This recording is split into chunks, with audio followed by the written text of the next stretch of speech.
আমি প্রথমে ওসমান হাদির বিষয় দিয়ে শুরু করতে চাই যে আসলে এই বিষয়টা বলা হচ্ছে যে অনেকেই জানতেন, অমিত শাহ জানতেন, নরেন্দ্র মোদী জানতেন, মমতা ব্যানার্জি নিজে বলেছেন। আপনি কিভাবে দেখছেন বিষয়গুলি? আপনাকে ধন্যবাদ, দর্শক শ্রোতাদেরকে এবং আমার সাথে আলোচকের শুভেচ্ছা। আমি ভাবছিলাম আপনি রাজাকে ভাইদিককে দিয়ে শুরু করবেন, তো যেহেতু আমাকে দিয়ে শুরু করলেন, আমিও কয়েকটা পয়েন্ট ধরে বলি। প্রথমত, ওসমান হাদির হত্যাকাণ্ডের বিষয়টি এখন বিচারাধীন, সুতরাং আহ, অবশ্যই সেটাকে খেয়াল রাখতে হবে। দ্বিতীয়ত, আমরা ব্যক্তিগতভাবে আসলে এই ধরনের একটা স্পর্শকাতর বিষয়ে নারী নক্ষত্র তথ্য উপাত্ত সবগুলো আমাদের পক্ষে সংগ্রহ করা সম্ভব না। তারপরেও কিছু কথা শোনা, ঘটে যাওয়া কতগুলো ঘটনার বিশ্লেষণ, এর উপরে ভিত্তি করে দু একটা কথা বলা যায়। প্রথম জায়গাটা হচ্ছে, ওসমান হাদির হত্যাকাণ্ডটি বাংলাদেশের রাজনীতিতে নাড়িয়ে দিয়েছে। ওসমান হাদি বাংলাদেশের তরুণদের মধ্যে একটা, তার ব্যক্তিগত আচরণ কথাবার্তা দিয়ে এক ধরনের উন্মাদনা তৈরি করেছিল, ক্রমশই জনপ্রিয় হয়ে উঠছিলেন। আবার তার কতগুলো বক্তব্য বিবৃতি সমালোচিত হয়েছে। তিনি সব মানুষের কাছে এ টু জেড গ্রহণযোগ্যতা অর্জন করেছিলেন তা না। জুলাই অভ্যুত্থানের যারা সামনের সারিতে থেকে লড়াই করেছে, অথবা জুলাই যোদ্ধা বলে যাদেরকে আমরা বলি, তাদের কাছে ওসমান হাদি এক ধরনের গ্রহণযোগ্যতা জনপ্রিয়তা তৈরি করেছিল। আবার ওসমান হাদির মৃত্যুর পর অথবা মৃত্যুর আগে তাকে জনপ্রিয় করার ক্ষেত্রে সমসাময়িক media, social media, main stream media এক ধরনের হাইপও তৈরি করেছে। আমরা এই হত্যাকাণ্ডটির রহস্য উন্মোচন চাই, হত্যাকাণ্ডের বিচার চাই। তবে আমার যেটা ধারণা, যে ওসমান হাদিরকে গুলিবিদ্ধ হওয়ার পর থেকে এটাকে নিয়ে দেশের ভিতরে প্রচুর রাজনীতি হয়েছে। কোনো তদন্ত ছাড়া সঙ্গে সঙ্গে বলে দেওয়া হয়েছে বিএনপির একজন শীর্ষ নেতাকে অভিযুক্ত করা হয়েছে। তিনি যখন কোর্টে, হাসপাতালে ওসমান হাদির গুলিবিদ্ধ আহত হাদিকে দেখতে এসেছেন, তাকে এমনভাবে প্রশ্ন করা হয়েছে এবং তার দিকে যে ধরনের মবস তৈরি করা হয়েছে, তার ভেতর থেকে অনেকগুলো রহস্যময় আচরণ হাদির সহযোদ্ধা যারা তাদের ছিল। আবার ওসমান হাদির মৃত্যুকে কেন্দ্র করে সারা দেশে যে তাণ্ডব পরিচালিত হয়েছে, বিশেষ করে ঢাকা শহরে বিভিন্ন জায়গায় সেই ইমোশনকে ব্যবহার করে, তার ভেতর থেকেও আপনি বলতে পারেন যে এটিকে কেউ কেউ তার রাজনৈতিক যে হিডেন এজেন্ডাগুলো ছিল, সেই এজেন্ডা বাস্তবায়নের জন্য কাজ করেছে। প্রথম আলো, ডেইলি স্টার, উদিচি অথবা ছায়ানট, এর প্রতি যে একটা শ্রেণীর এখানে ক্ষোভ ছিল এবং সেটি ছিল রাজনৈতিক, তারা সেই ক্ষোভটার প্রশমন ঘটিয়েছে এই জায়গাগুলোকে আক্রমণের ভেতর থেকে। সুতরাং এটাও সাসপেক্ট করা যায় যে তারা এই ধরনের একটা পরিস্থিতি ইচ্ছা করে তৈরি করেছিল কিনা। আবার ওসমান হাদির হত্যাকাণ্ডের পরে আমরা যে ফয়সালকে, ছাত্রলীগের নেতাকে দেখছি, সেই ফয়সালের তো একটা দীর্ঘ রাজনৈতিক পরিচয় আছে। ছাত্রলীগের পদধারী নেতা, একাধিকবার গ্রেপ্তার হয়েছেন, আবার জেল থেকে তিনি মুক্তি পেয়েছেন, আবার তিনি ওসমান হাদির সাথে একসাথে ঘুরেছে। ছাত্রলীগ আওয়ামী লীগের বহু নেতাকর্মী অপরাধীও আছে, নিরাপরাধও আছে। তারা জেলে গেছে, তাদের বাড়িতে হামলা হয়েছে, তাদেরকে ধরে পুলিশে দেওয়া হয়েছে, এই ঘটনাগুলো তো ঘটেছে। ঠিক সেই জায়গাটায় এই যে ফয়সালকে কারা ডানার নিচে রেখে অন্তত ওই ঘটনা পর্যন্ত নিয়ে এসেছে, তদন্তের জায়গা এই জায়গাটা বিস্তৃত হবে কিনা আমরা জানি না। এখন পর্যন্ত আমার ধারণা যে ওসমান হাদির হত্যাকাণ্ডটাকে কেন্দ্র করে রাজনৈতিক দৃষ্টিভঙ্গি থেকে বিভিন্নভাবে ব্যাখ্যা করার চেষ্টা করা হচ্ছে। ওসমান হাদির ভাই, তিনি যখন কাউকে কাউকে অভিযুক্ত করে তার অভিযোগের তীরটা নিক্ষেপ করছেন, তখন আমি দেখছি তীরটা কোন দিকে যায়। যেদিকে গেলে আমার রাজনৈতিক সুবিধা হবে আমি তার কথা বলছি, আর যেদিকে গেলে আমি আমার পছন্দের দিকে যাচ্ছে কিনা, আমার পছন্দের কোনো পোলের দিকে যদি যায়, সঙ্গে সঙ্গে বলছি যে এটি সঠিক না, আমি চাইছি অন্য দিকে যাক। এই ওসমান হাদির ভাই তত্ত্বাবধায়ক সরকার, অন্তর্বর্তী সরকারের সময় বেশ কতগুলো সুযোগ সুবিধা নিয়েছেন। প্রশ্ন হলো, এই যে সময় এসে তিনি জামাতের আমিরের একজন ব্যক্তিগত সহকারী সহ বেশ কয়েকজনের বিরুদ্ধে অভিযোগ তুললেন, আজকের সময়টা যদি আপনি বিবেচনা করেন তাহলে এই সময়ের তুলনায় কমফোর্টেবল টাইমটা ছিল তার অন্তর্বর্তীকালীন সরকারের সময়। তিনি এই অভিযোগটা তখন কেন করলেন না, আজকে এসে অভিযোগটা তিনি কেন করছেন? অর্থাৎ এই জায়গাটায় যে যেভাবে পারছে তিনি এটিকে নিয়ে রাজনীতি করার চেষ্টা করছেন। আবার ওসমান হাদির বন্ধু বান্ধব যারা আছে, তার সহযোদ্ধা যারা আছে, তারা যে তথ্যগুলো আমাদের সামনে নিয়ে আসছে অথবা যে তথ্যগুলো আমাদেরকে বিশ্বাস করতে বলছে, তার পেছনেও তাদেরও একটা নির্দিষ্ট রাজনীতি আছে। সব মিলিয়ে ওসমান হাদির হত্যাকাণ্ডের যে রহস্য, এই রহস্যটা নিরপেক্ষভাবে বাজারে আসবে, বিচারের মুখোমুখি হবে, এই ভরসা আমার নেই। কারণ ইতোমধ্যেই প্রমাণিত হয়েছে যে এটি একটি রাজনৈতিক হত্যাকাণ্ড। এর ভেতর থেকে অনেকে রাজনৈতিক সুবিধা নিতে চায়, এর ভেতর থেকে অনেকে রাজনৈতিক সুবিধা নিয়েছে, এবং এর ভেতর থেকে রাজনৈতিক প্রতিপক্ষকে ঘায়েল করার চেষ্টা আছে। আপনি ভারত তো নিশ্চয়ই আমি ওই জায়গাটা আসবো, ওই জায়গাটা আসছি। মমতা ব্যানার্জির প্রসঙ্গটা আসবে, তার আগে আমি বলি ওসমান হাদির হত্যাকাণ্ডটি একটা রাজনৈতিক দৃষ্টিভঙ্গির থেকে, উদ্দেশ্য থেকেই হত্যা। এই হত্যার সাথে এখানকার অনেকেই জড়িত আছে। তারা কারা? ক্রমশই নামগুলো বেরিয়ে আসছে। ওসমান হাদির ভাইয়ের যে অভিযোগ, এই অভিযোগটা আমি যে প্রশ্নটা তুললাম, যে তিনি তার জন্য সব থেকে নিরাপদ যে সময়টা, কমফোর্টেবল যে টাইমটা ছিল, তখন তিনি কেন তোলেননি, আজকে কেন তুলছেন? এটি যেমন বলছি। আবার ওসমান হাদির পরিবার, তার স্ত্রী বিভিন্ন সময়ে যে ধরনের অসহায়তার কথা বলেছেন। ওসমান হাদি হত্যাকাণ্ডের পর যে জানাজা হলো, সেই জানাজায় কেন স্বরাষ্ট্র উপদেষ্টা জাহাঙ্গীর আলম চৌধুরী গেলেন না? সরকারের কারা ছিল? যে খুনিদের কথা আমরা বলছি, তারা কিভাবে সীমান্ত অতিক্রম করে পালিয়ে গেল? কারা সহযোগিতা করেছিল? আওয়ামী লীগের লোকজনের কথা বলার চেষ্টা করা হচ্ছে। অনেকে বিজেপিকেও অ্যাটাক করার চেষ্টা করছে। বিজেপি কার অধীনে ছিল? দেশটা তখন কে চালিয়েছেন?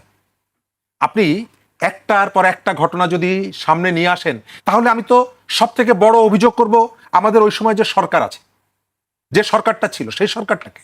এই কারণে অভিযুক্ত করব, একজন ফ্রিল্যান্স সাংবাদিক বিদেশে বসে তিনি একের পর এক ফেসবুক পোস্ট দিচ্ছেন, এখান থেকে সিএনজিতে উঠেছে খুনিরা, মোটরসাইকেল ওখানে রেখেছে, তিনি জানছেন, সরকারের গোয়েন্দা সংস্থাগুলো জানছে না? তো সরকারের গোয়েন্দা সংস্থাগুলো জানছে, গোয়েন্দা সংস্থাগুলো কি অমিত শাহ কন্ট্রোল করতো নাকি জাহাঙ্গীর আলম চৌধুরীর অধীনে ছিল?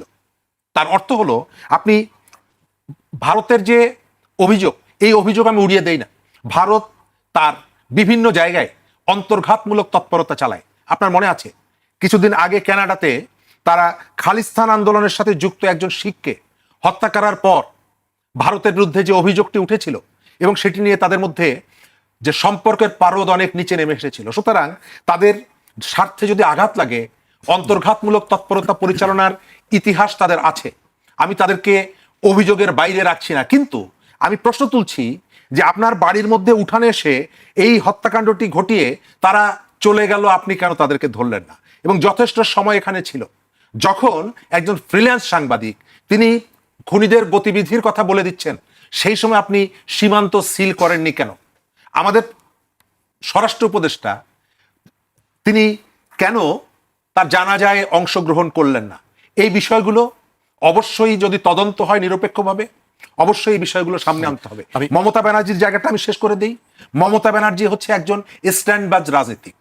তিনি বিভিন্ন সময়, এটি প্রথম না, নানা সময়ে যখন আওয়ামী লীগ পাওয়ারে ছিল, তিনি আমাদের এপারের দিদির কাছ থেকে ওই টাঙ্গাইলের শাড়ি নিয়েছেন উপহার, ন্যাংরা আম উপহার নিয়েছেন, ইলিশ মাছ উপহার নিয়েছেন। তখন দিদির প্রতি তার কোনো ক্ষোভ বা ছিল না। আবার ঘটনাটি কতদিন পর, এতদিন পর তিনি এটি কেন ফাঁস করলেন? যখন পশ্চিমবঙ্গে তার রাজনীতি ক্রমশই ক্ষয়িষ্ণু হয়ে উঠছে, তিনি যখন এক ধরনের বিজেপির সাঁড়াশি আক্রমণের মুখে পড়েছেন, তখন তিনি এসে এই কথাটি বলছেন।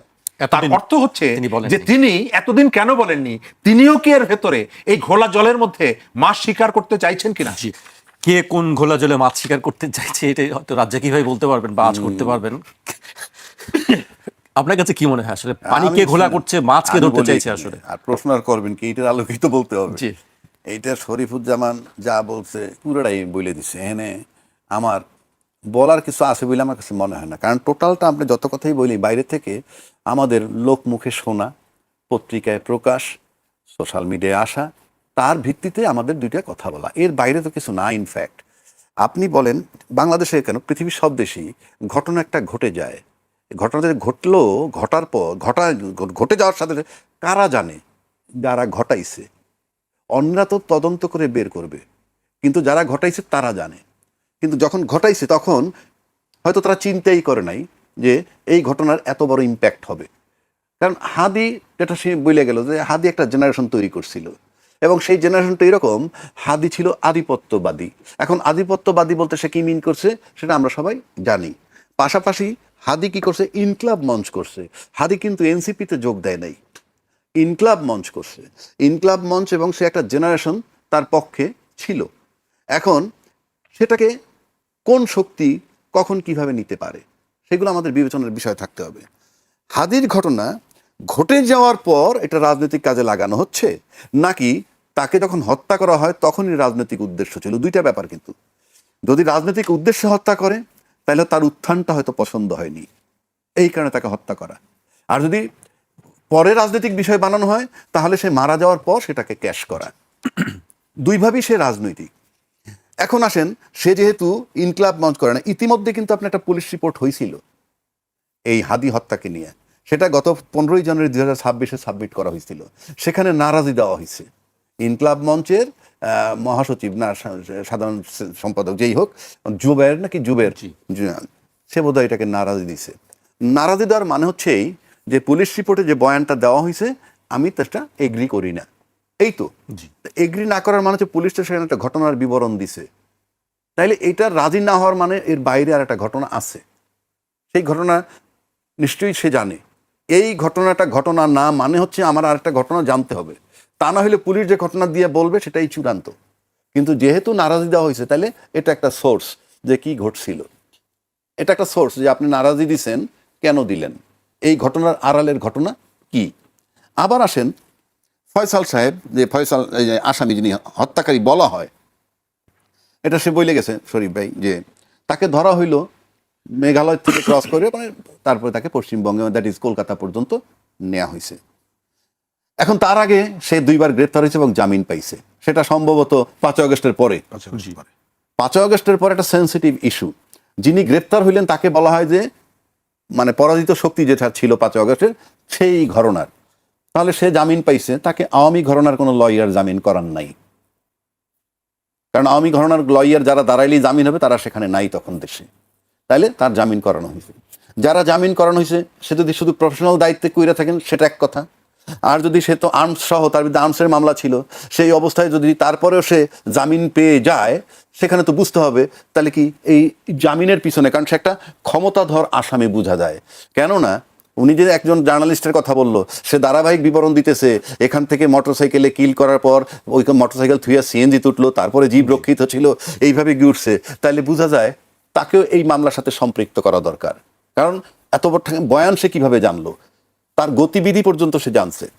আমরা যেমন লাস্ট সিন অলওয়েজ যে একজন হত্যাকারীর সাথে লাস্টে কাকে দেখা গেছে, যে অমুকরে দেখা গেছে, আসামি না পাল তার জিজ্ঞাসাবাদ করা হয়। এটা কেন? এটা পার্শ্ব প্রতিক্রিয়া। আপনি যেমন দেখবেন যে আমেরিকান সোলজার কোন কোন দেশ আশ্রয় দিছিল, সেই সমস্ত জায়গায় কিন্তু ইরান হামলা করতেছে। কেন করতেছে? যে তুই আশ্রয় দিবি কেন? আমি বলছি এটা একটা ক্রিমিনাল থিওরি।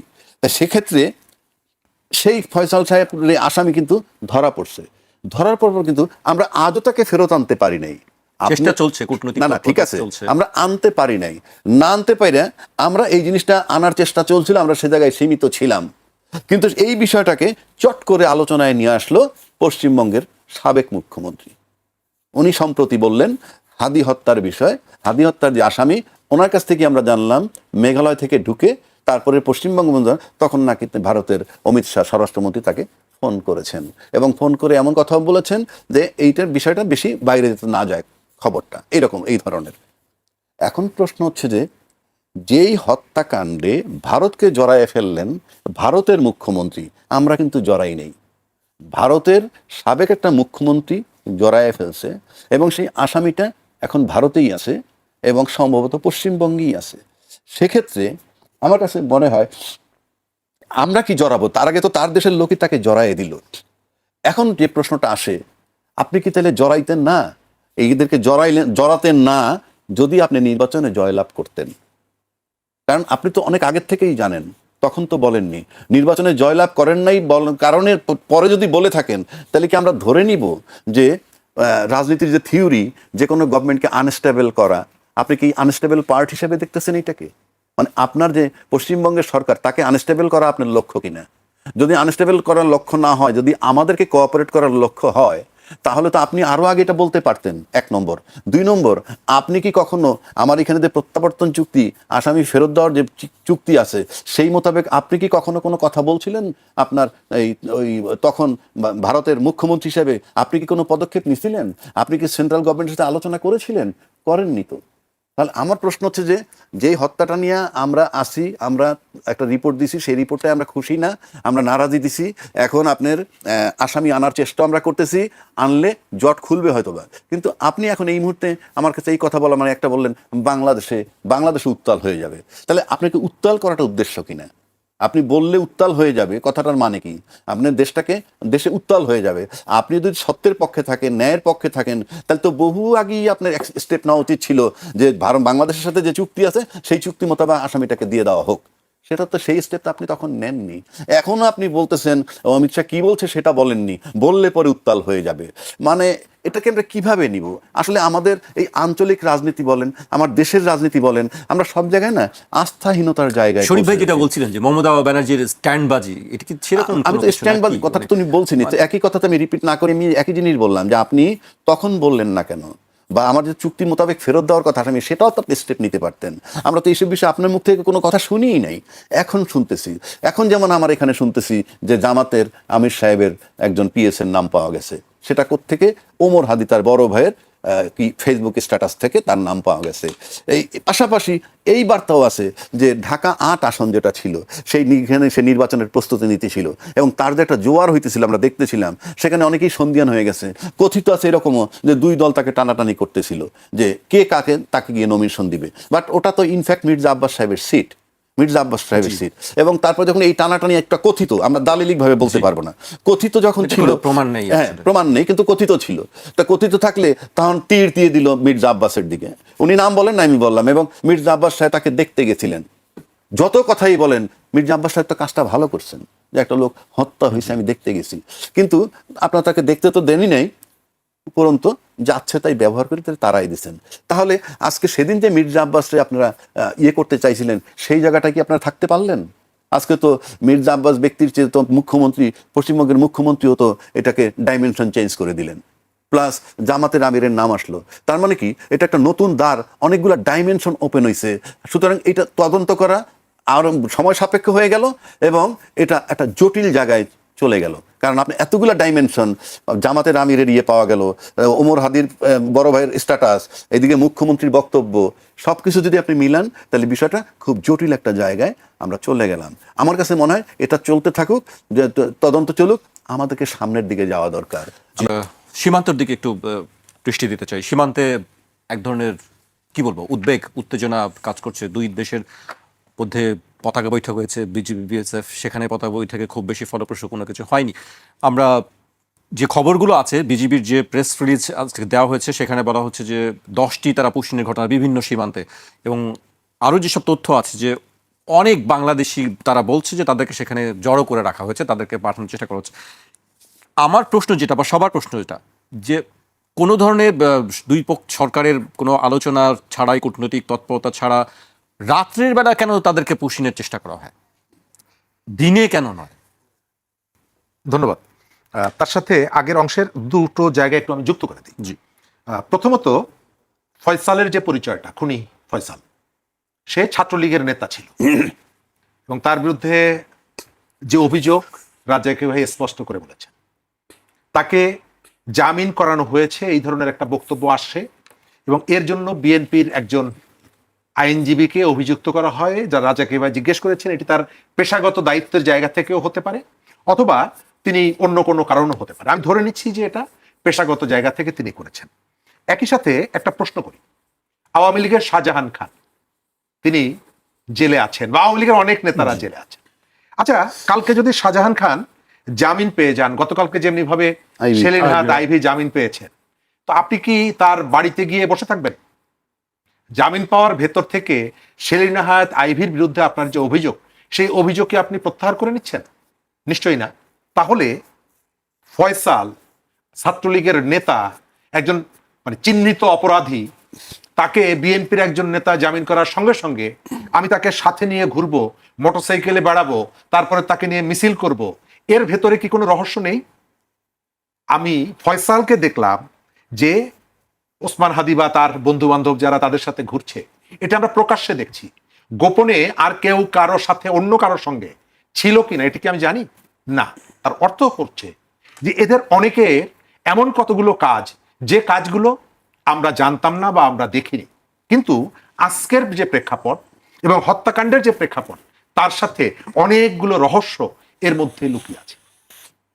বিএনপির একজন নেতা ফয়সালকে জামিনে মুক্ত করেছে কবে?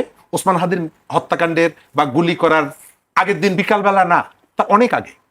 তো বের করার সঙ্গে সঙ্গে আপনি তো বলছেন যে আওয়ামী লীগ মানে খারাপ, ছাত্রলীগ মানে খারাপ, ছাত্রলীগ দেখলে পেটাতে হবে। তাহলে ফয়সাল আপনার সাথে কিভাবে ঘুরে বেড়ায়, ফয়সাল আপনার সঙ্গে কেন ঘুরে, এই প্রশ্নটি আমরা কোথাও কোনো জায়গা থেকে করিনি। অর্থাৎ এদের মধ্যে সাদা এবং কালোর একটা অশুভ নেক্সাস যে ছিল, এটা অস্বীকার করা যাবে না। তবে আমরা এগুলো পরিষ্কার করে কখনো জানতে পারবো না। যদি জানতে পারতাম তাহলে এই হত্যাকাণ্ডের ভিত্তিটা আমাদের কাছে পরিষ্কার হতো।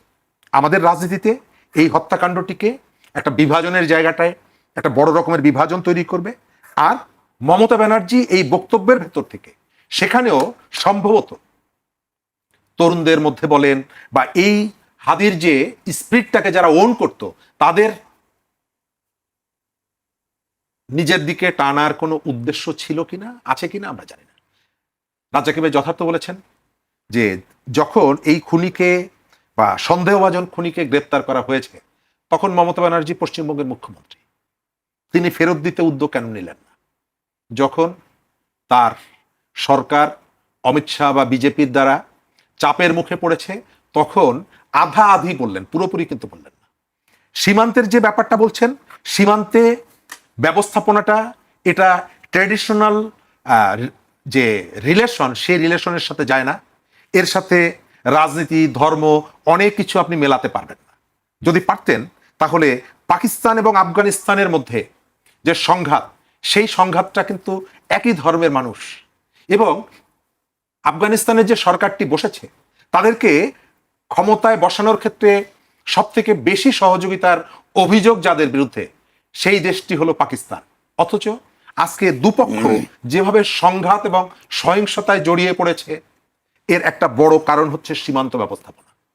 আবার আপনি যদি দেখেন তুরস্ক, তার দেশের ধর্মের জায়গায় বিবেচনায় নিয়ে সে তার সীমান্ত কিন্তু আয়লান কুর্দিদের জন্য খুলে দেয়নি। তাহলে কি বাংলাদেশের সঙ্গে ভারতের সীমান্ত নিয়ে কি একটি ঝামেলা বাংলাদেশের সাথে হতে পারে কি ভারতের দেখছেন? যে ভারত সীমান্তে যে আচরণগুলো করছে, সীমান্তকে ঘিরে যে আচরণগুলো করছে, তার মধ্যে তার একটা বড় ভাই সুলভ, প্রভু সুলভ মনোভাব তার আছে। এই যে রাতের বেলায় কেন এখানে নিয়ে আসা হচ্ছে, এর কারণটা আমরা জানি। তারা হয়তো ধারণা করে যে এই সময় আমাদের যে সীমান্ত রক্ষীরা, তারা সম্ভবত ঘুমাচ্ছে, এই সুযোগে আমরা তাদেরকে এপার পুশব্যাক করে দিব। ঘুমাচ্ছে। সম্ভবত এই ধারণাটি রাতের অন্ধকারে দেখা যায় না। কারণ আপনি দেখেছেন যে কিন্তু রাতেও তো বিজিবির টহল থাকে। আপনি তারা তো শামসুদ্দিন মানিকের কথা মনে আছে? রাতের বেলা কিন্তু তিনি বেছে নিয়েছিলেন সীমান্ত পার হওয়ার জন্য, ধরাও পড়েছিলেন যেখানে। তার অর্থ হলো এদের মধ্যে সম্ভবত এদের কাছে কতগুলো মেসেজ থাকে, যে মেসেজের উপরে ভিত্তি করে তারা এই কাজগুলো করে। শামসুদ্দিন মানিক সেখানে কিন্তু ঘুমিয়েছিল রাতের বেলায়, ধরা পড়েছে কিন্তু রাতের বেলায়। তিনি সীমান্ত অতিক্রম করার চেষ্টা করেছিলেন, সম্ভবত এই কারণে যে এই সময়টায় নিরাপত্তা ব্যবস্থাটা হয়তো একটু শিথিল থাকে, অথবা বিস্তীর্ণ যে এলাকাটা, সব জায়গাটা সেভাবে নিরাপত্তা থাকে না, সেই কারণে তারা রাতের বেলায় সেখানে জড়ো করছে এবং সুযোগ মতো পুশ করছে। একই সাথে এই প্রশ্নটাও আপনাকে আমি করি, আমার দেশ, আপনি কেন রাত 3টার সময় সীমান্ত অতিক্রম করতে যাই? আমি ভারতের এই আগ্রাসী তৎপরতার বিরুদ্ধে আমি অবশ্যই কথা বলবো, 1000 বার বলবো যে ভারত আর তার সীমান্তের কোনো দিকে গুলি না ছুড়ে, এমনকি পাকিস্তানের সাথে তার যুদ্ধের সম্পর্ক যেখানে, সেখানেও সে এভাবে নির্বিচারে গুলি চালায় না, কেবলমাত্র বাংলাদেশ সীমান্তে সে নির্বিচারে গুলি চালায়। তার 1000 বার সমালোচনা করব। একই সাথে এই প্রশ্নটাও করব যে আপনি এই ঘটনা মেক্সিকো এবং আমেরিকার যে সীমান্ত, সেখানে যদি আমেরিকার সীমান্তে কেউ রাতের বেলায় প্রবেশ করার চেষ্টা করত, আমেরিকার সীমান্ত রক্ষীরা কি করতেন? আর আমরা কেন বারবার এই কাজটা করতে যাই? আমাদের আত্ম উপলব্ধিটা কবে তৈরি হবে? এই যে এটি যে একটা দেশের জন্য আত্মমর্যাদার জন্য খুবই হানিকর, এটিকে আমরা উপলব্ধি করব না?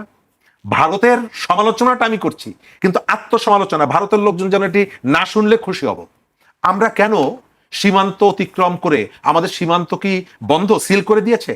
তাহলে রাতের বেলায় আমি কেন সেখানে যাচ্ছি? আর ভারত যে ওপারের যে চোরাচালানিরা তাদের পণ্য নিয়ে আসছে, তাদের কেউকে সে গ্রেপ্তার করছে না, ধরছে না, কেবল গুলি করছে আমার বুকে, আমার ভাইয়ের বুকে। কিন্তু এই প্রশ্নটাও আমার যেমনি তুলতে হবে, একই সাথে নিজের কাছে জিজ্ঞেসটা করতে হবে, আমাদের ভাই ব্রাদারের কাছে জিজ্ঞেস করতে হবে যে ভাই তুমি কেন রাতের বেলায় কেবল সীমান্ত অতিক্রম করতে যাও? ডালমে কুস্কালা হয়, শেষ করে দিব এই জায়গাটায়। সরকার অনেক জায়গায় দেখছি বিএনপির লোকজন বেশ এটি নিয়ে উদ্বেগ প্রকাশ করছে, উদ্বিগ্ন। কিন্তু আপনি যখন রাস্তার রাজনীতি করবেন আর আপনি যখন পাওয়ারের রাজনীতি করবেন, দুটোর মধ্যে আপনার প্রতিক্রিয়ার অনেকগুলো ভিন্নতা আপনার থাকতে হবে। আজকে রাস্তায় যারা আছে তারা বিরোধী দল জামাত ইসলাম, তারা পার্লামেন্টে বলবে, তারা বাইতুল মোকাররমের সামনে বলবে, কিন্তু বিএনপির তো সুযোগ আছে, ভারতীয় যে হাই কমিশনার আছে তাকে ডেকে জিজ্ঞেস করা যে তুমি এই কাজগুলো, আচরণগুলো কেন করছো? আপনি গত 3 মাসের যে ঘটনাগুলো ঘটছে, আপনি কি একবারও দেখেছেন যে বিএনপি ইন্ডিয়ান হাই কমিশনারকে ডেকে এই ঘটনার প্রতিবাদ করেছে? তাহলে সে সোশ্যাল মিডিয়ায় এসে তার কর্মীরা, টেলিভিশনে এসে তার নেতারা, এটা এক ধরনের পপুলিস্ট পলিটিক্স। সে পাবলিক সেন্টিমেন্টকে ধরে সে টকশোতে এসে কথা বলছে, কিন্তু তার তো একজন পররাষ্ট্রমন্ত্রী আছেন, তার তো সরকার আছে, তারা তো চাইলে ডাকতে পারে, ডেকে জিজ্ঞেস করতে পারে এই আচরণটা তুমি কেন করছো। সেটি করছে না, তার মানে হলো আপনি সাপও মারতে চাইছেন, লাঠিও ভাঙতে চাইছেন। জি, রাজাকি ভাইয়ের কাছে আসতেছি। সাপ মারতে চাচ্ছে, লাঠি ভাঙতে চাচ্ছে না শরীফ ভাই। আরেকটি বিষয়, প্রতিটা বিষয় আজকে একটা জটিল এবং ঝামেলার বিষয়, বুঝছেন? আপনি ঝামেলার জটটা খুলবেন আপনি। আমি তো খোলার কেউ না, আপনার কাছেই আমি একটা কথা বলি, আপনি শুনেন। আমি শরীফ ভাই একটা কথা বলছিলেন যে কে কাকে বোঝাবে আর কি, আমি রাত্রে যারা যাচ্ছে এদিক থেকে তাদেরকে বোঝাবে বা ওদিক থেকে রাত্রে না। ইনফ্যাক্ট রাত্র আর দিন বলতে তো কিছু নাই। বর্ডার সিকিউরিটি ফোর্স যদি আপনি চিন্তা করেন, দেশের প্রহরী কিন্তু 24 ঘন্টা জাগনা থাকতে হবে, 24 ঘন্টা। এই জন্য তো রাত দিনের বিষয় না, ইনফ্যাক্ট নাই, অফিসিয়ালি নাই। এখন আপনি যদি ঘুমায় থাকেন সেটা অন্য কথা, আর আপনি জায়গা থাকলে যে খুব একটা কিছু করতে পারবেন তাও তো না। আমরা তো অতীত দেখছি এরকম। বিষয়টা হচ্ছে এখন তো দেখছি যে আমরা প্রতিহত করতে পারছি। হ্যাঁ, বিষয়টা হচ্ছে এটা ডিপ্লোম্যাটিক ফেইলিউর। আপনি যদি আসেন এখানে, আপনি বর্ডারে ক্রস করে আমাদের লোক মারা, গরু চুরির নামে হত্যা করা, সবটার জন্য তো আমার বিচার ব্যবস্থা আছে তো, ফ্ল্যাগ মিটিং এর সিস্টেম আছে। তার মানে এটা আলটিমেটলি আপনি সহজ ভাষায় বললে ডিপ্লোম্যাটিক ফেইলিউর। সেটা আমার যোগ্যতা বা অযোগ্যতা, আমাদের একটা ডিপ্লোম্যাটিক রং থিওরি আছে, আমি ব্যক্তিগতভাবে মনে করি। সেটা আমরা দীর্ঘ 50-55 বছর ধরে শুনে আসতেছি। সকলের সাথে বন্ধুত্ব, কারোর সাথে বৈরিতা নয়। আমার কাছে মনে হয় না পৃথিবীতে এই কনসেপ্ট আছে। আপনি দেখেন, এই যে সকলের সাথে বন্ধুত্ব, এর অর্থ কি? সবার সাথে বন্ধুত্ব। কারোর সাথে শত্রুতা নয় মানেও বন্ধুত্ব। পৃথিবীতে সবার সাথে আপনার বন্ধুত্ব হবে? এই গ্লোবাল ভিলেজ, আজকের যে পলিটিক্স, তাতে আপনি কারোর সাথে বন্ধুত্ব হবে না। কেন হবে না? It's a question of interest. আপনি আপনার দেশের স্বার্থ দেখতে হবে, কোনো সন্দেহ নাই। এটা তো কোনো শরীফ ভাই তার স্বার্থ দেখে, আমি আমার স্বার্থ দেখি। কতটুক দেখবো না দেখবো, যতটুক নিলে আমার সাথে শরীফ ভাইয়ের বিবাদ না হয়, যতটুক শরীফ ভাই আমাকে দিলে পরে তার দেশের লোকজনের জন্য ক্ষতি না হয় বা লোকজন তার উপরে বিরূপ না হয়, এই জায়গাটায় আমরা সেট করতে পারি নাই আজকে পর্যন্ত, যে আমরা সেটেলটা কিভাবে করব। এই যে আপনি বলতেছেন যে বর্ডারে লোক জড়ো করতেছে বাংলাদেশের, আচ্ছা তার আগে আসি যে ভারতের সীমান্ত নিয়ে বাংলাদেশের লড়াই, বাংলাদেশের সাথেই ভারতের সীমান্ত নিয়ে লড়াই হবে, এটাই চূড়ান্ত। কেন হবে আমি বলি। উনি পাকিস্তানের বর্ডার বলছে, চায়নার বর্ডারও আছে, আর বাংলাদেশের বর্ডারটা কোথায়? তার পেটের মধ্যে। অর্থাৎ আপনি কল্পনা করেন, যদি ভারত আর বাংলাদেশের ম্যাপটা যদি আমরা একসাথে দেখেন, টোটালটা মিলে যদি একটা হিউম্যান বডি মানে কল্পনা করেন, দেখবেন বাংলাদেশের এটা স্টোমাক। টোটালটা মিলে যদি একটা শার্ট কল্পনা করেন, বাংলাদেশ শার্টের পকেট। আপনি আমাদের বলেন, কোনো স্টোমাকের ভিতরে যদি পয়জনাস কিছু হয়, তাহলে পুরো বডিটা কলাপস করে। সেই জন্য তাদের উদ্বিগ্ন হওয়ার কারণ আছে। এটা যেমন তাদের কারণ, একইভাবে তাদেরও ভাবা উচিত যে বাংলাদেশ যদি সত্যিকার অর্থে পয়জনাস হয়ে যায় সেটা তাদের জন্য ঝুঁকিপূর্ণ। সুতরাং বাংলাদেশের ভিতরটা এই বর্ডার ইস্যু নিয়ে হোক আর যেভাবেই হোক, যাতে পয়জনাস না হয়, এটা ভাইস ভার্সা দুইটা দেশের খেয়াল রাখা উচিত। এটা কি শুধুই আমি খেয়াল রাখবো? না, অত বড় একটা দেশ, তারও খেয়াল রাখা উচিত। এই কারণে বললাম, আবার যদি করেন বর্ডার ক্রস করে আমি পালাবো, ভারত যদি বর্ডার ক্রস করে পালাইতে চায়, সে পাকিস্তান ঢুকবে, সে চায়না ঢুকবে, সে নেপাল ঢুকবে। বাংলাদেশ যদি বর্ডার ক্রস করে ঢুকে, কোথায় ঢুকবে? শুধুই ভারত, শুধুই ভারত, আর এক পাশে পানি। এই তো সেই কারণে আপনি বাংলাদেশের বর্ডার নিয়ে, ভারত বাংলাদেশের বর্ডার নিয়ে খুব চিন্তিত। আমেরিকার পাশে মেক্সিকো থাকে, কানাডা থাকে, তাদের তো প্রবলেম হচ্ছে না। এই যে প্রবলেম হচ্ছে না কেন তাদের, অত বড় একটা পরাশক্তি থাকা সত্ত্বেও আমাদেরকে সেই জায়গাটা রিসার্চ করতে হবে। একইভাবে ভারতেরও গবেষণা করা দরকার যে কানাডা, আমেরিকার পাশে যদি কানাডা মেক্সিকো থাকতে পারে উইথ দেয়ার ফুল সার্বভৌমত্ব নিয়ে, একইভাবে আমার পেটের মধ্যে বাংলাদেশ থাকবে। বাংলাদেশে তাদের লালন পালন করা দরকার, যে এরা যাতে অন্য কেউ ডিস্টার্ব করতে না পারে, কারণ এটা যদি পয়জনাস হয় আমার জন্য খুব ক্ষতিকর। সুতরাং ভারতের তো সবচেয়ে বেশি উচিত বাংলাদেশটাকে পাহারা দেওয়া। এবার আসেন বর্ডার থেকে যে লোক পাঠাবেন, সিএএ ওনারা বানাইছেন, সিটিজেনশিপ অ্যামেন্ডমেন্ট অ্যাক্ট। এখানে কাদেরকে পাঠাবেন? বাংলাদেশকে, ভারতের নাগরিক নয় এবং অবৈধভাবে বসবাস করছেন বাংলাদেশি। বাংলাদেশি তো আর ভারতের নাগরিক না। যিনি ভারতের যিনি নাগরিক হয়ে গেছেন, হয়েই গেছেন, তার মানে এখন খুঁজে বের করতে হবে বাংলাদেশি ভারতের নাগরিক নয় এবং অবৈধভাবে বসবাস করতেছেন যে বাংলাদেশি, তাকে। এখন এই প্রশ্নটা আসলো কেন? এতদিন তো আসে নাই এত কঠিনভাবে।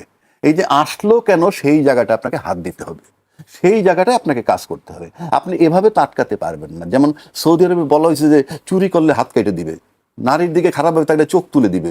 সৌদি আরবের মানুষের হাত আর চোখ সবই কিন্তু আছে।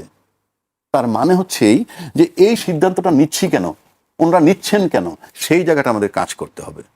এক, তারপর যদি উনি ডিসাইড করে ফেলেন এইরকম যদি পাওয়া যায়, তাহলে তো ওনার সাথে কি আমি যুদ্ধ করব? কথার কথা বলছি। আপনি যদি ফ্ল্যাগ, এই যে গরুর ব্যবসায়ী হত্যা করতেছেন, এই ক্লাসটা কোনটা? আপনি দেখেন বর্ডার ক্রস করে যাওয়া এবং আসা, এবং ভারতের বর্ডারে, বাংলাদেশের সীমান্তের দিকে ওনার বর্ডারে যাদেরকে জড়ো করা হয়েছে তারা একদম নিম্ন প্রোফাইলের মানুষ। ওখানে নিশ্চয়ই এই আম্বানি পরিবারের কেউ নাই, ওখানে নিশ্চয়ই বড় ব্যবসায়ী সন্তান কেউ নাই, যেগুলো আছে পুওর ক্লাস। আবার এই গরু নিয়ে আমরা যাতায়াত যারা করে তারাও পুওর ক্লাস। এই ক্লাসটা নিয়ে কি আমরা শুধু রাজনৈতিক পণ্য বানাবো? মানে আলটিমেটলি তো আমরা রাজনীতি করতেছি, আলোচনাটা কিন্তু রাজনৈতিক। আলোচনাটা হাইকমিশনের ডাইকে আমি ধমক দিব, অথবা আলোচনাটা পররাষ্ট্রমন্ত্রীর সাথে বৈঠক হবে, কিন্তু ভিকটিম কারা? একদম লো প্রোফাইল। তাহলে এই যে লো প্রোফাইলকে জড়ো করছেন, কিন্তু হাই প্রোফাইল যারা অপরাধী তাদেরকে তো আপনি, আমি সেটাই তো বলতেছি, লো প্রোফাইলকে আমরা ভিকটিম বানাইয়া হাই প্রোফাইলের লোক রাজনীতি করছি। কিন্তু লো প্রোফাইলের লোকগুলা ভিকটিম হচ্ছে কেন, সেটাকে আমরা আদৌ ভাবছি? দেশকে ভালোবাসতে হইলে, দেশের জনগণকে ভালোবাসতে হলে এই সমস্ত ফ্ল্যাগ মিটিং নাই, প্রয়োজনে মিটিং এর পর মিটিং করতে হবে যে ভাই আমার লোকগুলা মারছো কেন। আর নয়তো এই যদি আমি কৈফিয়ত না নিতে পারি বা বুঝতে না পারি, ভাই তাহলে তো আমি দেখেন, রাজনীতি কোনো মজার জিনিস না। রাজনীতিকে যারা মজার জিনিস মনে করে নেন তাদের ব্যর্থতা সুনিশ্চিত। রাজনীতিকে যিনি মজার জিনিস মনে করবেন, যে আমি আয়েশের সাথে থাকবো, রাজকীয় আয় হবে, আমার চলাফেরার আগে গাড়ি ফ্ল্যাগ থাকবে, গাড়ি পুত করবে, এই সমস্ত, এইটা যদি ভাবেন, তার জন্য ভাই রাজনীতি না। রাজনীতি করতে হলে আপনার গ্লেজ নষ্ট হইতে হবে, রাজনীতি করতে হলে আপনার সিনা টান করে চলতে হবে, রাজনীতি করতে হলে আপনার দেশে যাদেরকে ভিকটিম বানানো হয় তাদেরকে আপনার রক্তের সম্পর্কের ছেলে মেয়ে মনে করতে হবে। তা না হলে ভাই এগুলো আপনার রাজনীতি করবেন এই পণ্য নিয়ে, এগুলো সব পণ্য। সুতরাং আমার কাছে পরিষ্কার কথা, ভারতের সাথে বারবার বসেন, কি চাই আমরা। কারণ আপনি যত বড় রাজনীতিবিদই হন না কেন, আপনার রাজনীতি দেশের লোকের জন্য। গরুচোরও আপনার দেশের লোক, যে লোকটাকে পাঠাই দিতে চায় সেও আপনার দেশের লোক। আপনাকে ভাই বসতে হবে। কিভাবে বসবেন, কেমনে বসবেন, কি গবেষণা করবেন, ভাই এটার সাথে কোনো সার নাই। আর যদি মনে করেন যে না ফ্ল্যাগ মিটিং হবে, শরীফ ভাই বলছে হাইকমিশনে ডাকবো, হ্যাঁ চলমান থাকবে, চলছে তো। জি শরীফ ভাই, আমি আপনার কাছে আসতে চাই। 8 তারিখে বিজিবি বিএসএফ ডিজি পর্যায়ের একটি মিটিং হওয়ার কথা রয়েছে, আমরা জানি যে মিটিংটা হবে। এই মিটিংয়ে আসলে সামনে কি বাংলাদেশের পক্ষ থেকে কোন কোন বিষয়গুলো আসলে জোরালোভাবে তুলে ধরা উচিত বলে আপনার কাছে মনে হয়, বা আপনার পরামর্শটা কি? ধন্যবাদ। প্রথম জায়গাটা হচ্ছে ভারতের সীমান্তরক্ষী বাহিনী, তাদের রাজনৈতিক শক্তির নির্দেশনায় প্রতিনিয়ত বাংলাদেশের বিরুদ্ধে যে অন্তর্ঘাতমূলক কর্মকাণ্ড পরিচালনা করছে, এটা বন্ধ হওয়া দরকার। আমাদের এখানে কথায় কথায় গুলি চালানোর যে সংস্কৃতি তারা এস্টাবলিশ করেছে, তীব্রভাবে তার প্রতিবাদ করা দরকার। যদিও সাম্প্রতিক সময়ে আমাদের সীমান্তরক্ষী বাহিনী বেশ কতগুলো জায়গায় সাহসিকতার সাথে বিএসএফ এর যে ঔদ্ধত্যপূর্ণ আচরণ তার প্রতিবাদ জানাচ্ছে। আমরা সরকারের পক্ষ থেকে দৃঢ়তার সাথে তাদের এই উদ্যোগকে, তাদের এই সাহসিকতাকে অ্যাপ্রিসিয়েট করা দরকার। আমরা, রাজাকে ভাই যথার্থ বলেছেন অনেকগুলো জায়গায়, আমরা তাদের পায়ে পাড়াও যেমন দিতে চাই না, আবার আমার আত্মমর্যাদা নিয়েও আমি থাকতে চাই। আমার দেশটার উপরে তাদের কর্তৃত্ব দেখানোর যে প্রবণতাটা আছে, আবার বিজেপি কিন্তু তার রাজনৈতিক দর্শনের দিক থেকে গরিব বিরোধী। কিছুদিন আগে আমরা আলোচনা করেছিলাম, সে কোরবানির গরু নিয়ে শেষে যে সিদ্ধান্ত নিয়েছে, সেখানে যে সমস্ত হিন্দুদের রিপ্রেজেন্ট সে করে তা না, সেখানে একটু পিছিয়ে পড়া জাতপাতে বিভক্ত যে জনগোষ্ঠী আছে তার মধ্যে যারা পিছিয়ে আছে, দলিত সম্প্রদায়, বিজেপি কিন্তু তাদেরও বিরুদ্ধে। এবং সে যেখানে যেখানে তার সরকার গঠন করেছে ভারতের মধ্যে, প্রত্যেকটি জায়গায় বিজেপি এই যে বিভাজন, এই যে বিন্যাস, এই বিন্যাসটাকে সে অনুসরণ করে। দুর্বলের ক্ষেত্রে সে খুব হ্যাডম দেখায়, কিন্তু সেখানের আদানিকে মাত্র কয়েকদিনের মধ্যে সে বিপুল সুযোগ সুবিধা দিচ্ছে। বড় বড় কর্পোরেট পুঁজিকে সে সুযোগ সুবিধা দিচ্ছে, কারণ সে কর্পোরেট পুঁজি প্রতিনিধিত্ব করে। আপনি ভারতের পশ্চিমবঙ্গে বলেন, অন্যান্য জায়গাগুলোতে বলেন, কিন্তু তার এই যে পলিটিক্স, সেই পলিটিক্স মারাত্মকভাবে প্রতিরোধের মুখে পড়বে এবং পড়ছে। শুভেন্দু অধিকারী মুখ্যমন্ত্রী হওয়ার পর প্রথম হকারদের পেটে লাথি মেরেছে। আপনি প্রায় প্রতিদিন দেখবেন ভারতের বিভিন্ন জায়গায় গরিব মানুষ, হকাররা বিক্ষোভ করছে ইত্যাদি ইত্যাদি। প্রশ্ন যেটা করেছেন, বাংলাদেশ প্রথম, যেটা সরকার বলছে যে বাংলাদেশ সবার আগে, বাংলাদেশ বা বাংলাদেশ ফার্স্ট, ওই জায়গাটায় প্রায়োরিটিটা আপনাকে দিতে হবে। এবং এটা কেবলমাত্র দেশীয় মিডিয়ায় আপনি বলছেন, সোশ্যাল মিডিয়ায় বলছেন তা না, আমি আমার স্বার্থের জায়গাটাও সেটি দেখতে চাই। আমেরিকার কাছে আপনি তোয়াজ করবেন, আমেরিকার কাছে নতি স্বীকার করবেন, আমেরিকার কাছ থেকে যেভাবে আপনি বাণিজ্য সহ অন্যান্য জায়গায় সুবিধাগুলো দিচ্ছেন ভারতকে দিবেন। এটা যদি হয় তাহলে বাংলাদেশ ফার্স্ট এই যে কনসেপ্ট, এই কনসেপ্ট আসলে একটা সময়ে মানুষ যে অ্যাপ্রিসিয়েট করেছে, একটা সময় মানুষ এটি নিয়ে প্রশ্ন করবে। আমরা আমাদের যে সীমান্ত, সেই সীমান্ত সুরক্ষা রাখতে হবে। ভারত তার সীমান্তে কি করে এটা নিয়ে আমাদের মধ্যে যে উদ্বেগ, এই জায়গাটাও আমাদের বিবেচনা করা দরকার, পুনর্বিবেচনা করা দরকার। সে তার এরিয়ার মধ্যে যদি বেড়া দিক, রাস্তা বাড়া, তার 50 গজের মধ্যে নোম্যান্স ল্যান্ডের বাইরে আমাদের এখানে কিন্তু এক ধরনের একটা প্রচারণা আছে। নোম্যান্স ল্যান্ড এটা ইন্টারন্যাশনালি স্বীকৃত, যে এটা কেউ এখানে কোন রকমের কোনো স্থাপনা তৈরি বা এই কাজগুলো করতে পারবে না।